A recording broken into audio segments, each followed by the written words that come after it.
Bom dia, irmãs e irmãos, né? Mais um comentário de sábado. E antes de começarmos o comentário, vamos com a prece inicial. Agradeço a Deus, ao Mestre Jesus de Nazaré, meus mentores, guias, guardiões, meu anjo guardião, por mais um comentário, né? De sábado, né? O objetivo desse comentário é levar uma informação para uma irmã, um irmão que estão necessitados dessa informação. Então peça permissão a Deus para dar por iniciado mais um comentário de sábado, dizendo a todos do fundo do coração, dos dois lados da vida, graças a Deus. Antes de começarmos o comentário, eu gostaria de fazer um convite para irmão, né? A partir do dia 3 de setembro vai passar no cinema o filme Nosso Lar 2. O filme Nosso Lar 1 levou milhões de pessoas ao cinema, né? E eu imagino que o filme Nosso Lar 2 também levará milhões de pessoas ao cinema. A irmã ou irmão, né, que mora numa cidade pequena e nessa cidade não, por acaso não tenha cinema, procure uma cidade próxima que tenha cinema para assistir. E também nos shoppings, né? Shoppings sempre tem cinemas, né? Então é isso aí. Esse filme, Nosso Lar 2, a narrativa dele, né, vai ser sobre um mundo espiritual, umbral, né, e um espírito de uma moça que não aceita sua morte. Então os mensageiros vêm fazer o resgate dessa moça, desse espírito.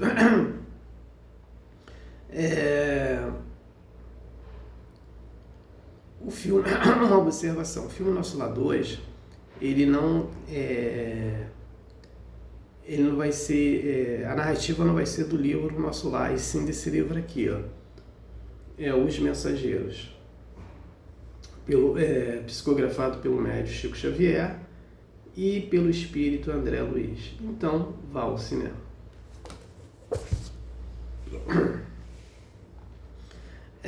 Beleza. Então vamos ao comentário. Eu troquei, né? O comentário de hoje seria sobre mediunidade sublime, né? Então eu troquei para o cego Jericó.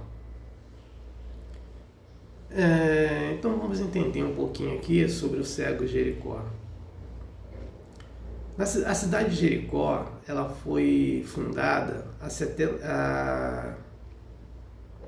7 séculos, né? Antes do Mestre Jesus. Então, é uma cidade altamente materialista. Jesus passava por ela, né? Era uma passagem para ela. Então, é uma cidade de comércio, né? Então, não é uma cidade de espiritualidade, né? Era uma sociedade de materialista, onde Jesus passava. O cego Jericó, ele ficava na rua pedindo, né, ajuda às pessoas. E ele usava uma capa. Mas só que no dia que ele soube que Jesus ia estar lá em Jericó, ele pensa o seguinte: eu vou pedir a Jesus para me curar, né? Mas ele estava no meio da multidão, até chegar a Jesus, né, tinha que passar por meio daquela multidão. E Jesus captou a mensagem do cego Jericó. O nome do cego Jericó chamava-se Bartolomeu, né? Então Bartolomeu, ele queria ir falar com ele. Então Jesus captou esse pensamento dele e pediu para as pessoas se afastarem, para ele ir em direção, né? E aí ele usava uma capa. Quando ele tira a capa, né, simboliza o seguinte: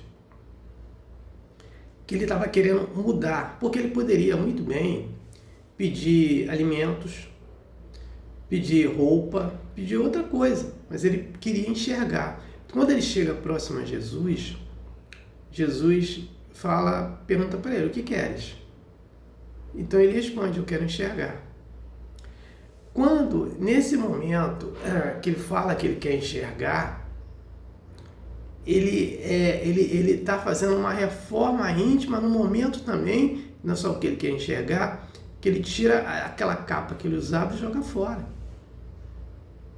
Então ele está botando naquela capa ali tudo que de ruim que ele fazia e colocando uma nova vida de enxergar. Então Jesus, ele nos fala o quê? Da cegueira humana. A pessoa que tem uma visão, mas ela tem a cegueira humana, por quê? Porque ela não quer adentrar na inteligência de Deus, né? E aí vai o quê? Vai ocorrer sofrimentos espontâneos, voluntários, né? Por quê? Se uma pessoa ela se entrega ao materialismo, né? Ela se entrega ao orgulho, ela se entrega à vaidade, ao egoísmo, ela vai ter problema de saúde, ela vai ter problema econômico, né? Porque ela está presa, ela não quer utilizar a inteligência de Deus,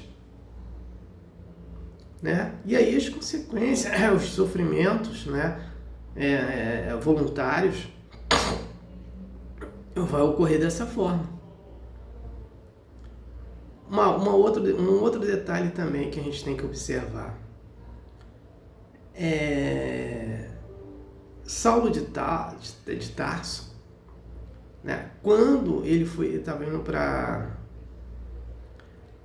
matar Ananias, né? Ele chega no meio do caminho e encontra com quem? Com Jesus. Aquela luz, ele cai do cavalo e ele fica cego, né? E Jesus já tinha, quando ele estava indo para Damasco, e Jesus já tinha advertido Ananias que o Ananias ia cuidar dele. E o Ananias cuidou dele. Nesse momento que ele ficou 3 dias cego, né?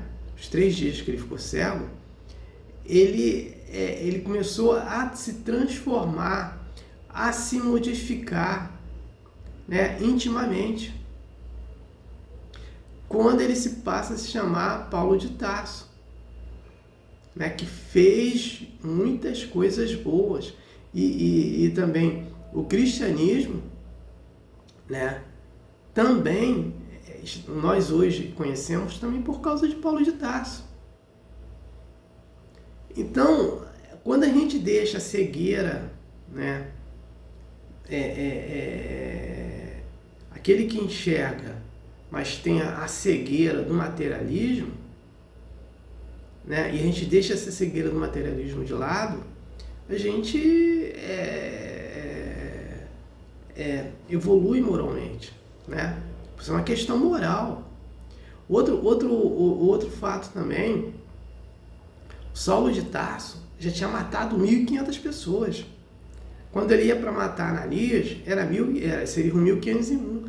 Então ele parou, né? Então, e outro detalhe também, quando a gente quer sair dessa cegueira, né? A gente enxerga, mas quer dessa cegueira do materialismo, a gente enxerga de outra forma, como foi o Bartolomeu, cego de Jericó. Ele pegou aquela capa, botou para fora e botou a vida dele ligada à espiritualidade para enxergar a vida como ela deveria ser, que é a inteligência de Deus, né? Então, são esses contextos, né, que a gente tem que sempre ficar ciente.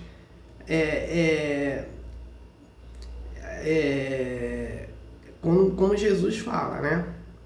A pessoa tem vista para enxergar, mas utiliza a cegueira humana. Utiliza a cegueira humana do egoísmo, né? Sendo avarento, a cegueira humana da maledicência, fala mal de todo mundo, só conta mentiras, né? Fica nessa cegueira do materialismo, não quer enxergar a cegueira de Deus, a inteligência de Deus, perdoe, né? Então, é nesse contexto que a gente tem que entender e procurar modificar, como o cego de Jericó, com a Maria de Madalena, né? Como que a Maria de Madalena também era uma prostituta, depois que conheceu Jesus, né? E Jesus falou, vá mulher e não peque mais. Ela entendeu. E o que ela fez? Ela fez uma reforma íntima dentro dela. Né? Foi uma das primeiras mulheres discípulas do Mestre Jesus de Nazaré. Foi a primeira que viu Jesus como espírito, né? E o que ela fez?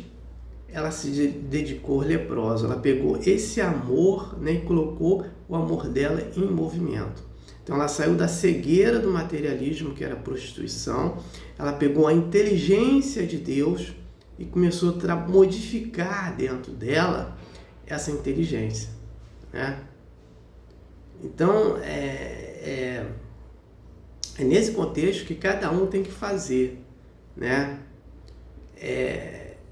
Sair da cegueira, né, do materialismo, como o Bartolomeu, o cego de Jericó, saiu, e enxergar a inteligência de Deus, né? Jogar de fora a avareza, o egoísmo, a maledicência, as mentiras, né, que não levam a lugar nenhum. Então, o que eu tinha de passar de informação sobre o cego de Jericó, Bartolomeu, né, seria essa informação. Então, na semana que vem vai ficar a mediunidade sublime, né? Então, o foco da mediunidade sublime, que toda mediunidade ela é sublime, é esse trabalho que o médium ou a médium tem que fazer, né? Para ela ficar sempre sendo aquela forma sublime e de forma transparente para o médium tem que fazer por onde? Adentrar na inteligência de Deus, né? E usar, enxergar bem essa inteligência e sair da cegueira do materialismo, né? Por isso que os médios eles vão ter mais claridade, mais entendimento quando é uma informação de psicografia, quando é informação da mediunidade de visão, quando é a informação da mediunidade de audição, quando na hora da mediunidade de cura, quando é na mediunidade de incorporação, quando é na mediunidade de doutrinação. E quando o médium também tem que dar seu passe, né? Então são vários fatores, né? Psicometria, né? Também, né? Mediunidade de psicometria e outros gêneros, né? De mediunidade. Mediunidade de desdobramento, né? Que as pessoas têm, né? Então, é nesse contexto que ela vai se tornar bastante sublime para esse médium quando ele deixa a cegueira do materialismo e começa a enxergar, né, a inteligência de Deus. Então, eu não tenho mais nada para falar, né? Passo para a prece de encerramento. Agradeço a Deus, ao Mestre Jesus de Nazaré, meus mentores, guias, guardiões, meu anjo guardião, por mais um comentário de sábado, né? E o objetivo foi atingido de eu ter levado uma informação para um irmão que estava necessitado dessa informação, né? Peço permissão a Deus para dar por encerrado mais um comentário de sábado, dizendo a todos do fundo do coração, os dois lados da vida, graças a Deus, gratidão ao irmão que me ouviram e me assistiram. Aleluia, amém.